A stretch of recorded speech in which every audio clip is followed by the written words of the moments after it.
kāpēc tev nav TikToks? Viņš saka, reāli skatoties TikToku, sanāk tā, ka viņš pēc tam nevar noskatīties filmu, viņi pa garu. Jā, uzmanības tas Un noturība. es tā tagad arī aizdomājos. Man ir grūti noskatīties filmu. Reāli no A līdz Z vienā vilcienā filmu noskatīties. Nē, kaut kādu seriālu es varu uzspiest, kurš ir kaut kāds tur tās 40 minūtes vai tur, viena sērija, kā kuram tam seriālam. Bet filmu... Un Emīls man to arī īstenībā pateica, un es par to TikTok nedzēsīšu ārā. Pagaidām toši nē. Man kamēr 10,000 nesavākšu, necerat. Ko tu dzēsīs ārā? Ne taču.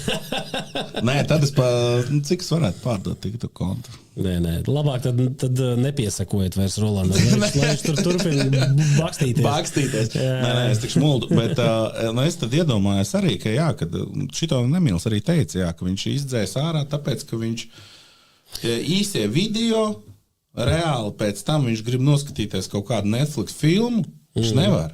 Viņš saka, pilnīgi tev tā zūd tā uzmanība, un kad viņa ātrāk beigsies.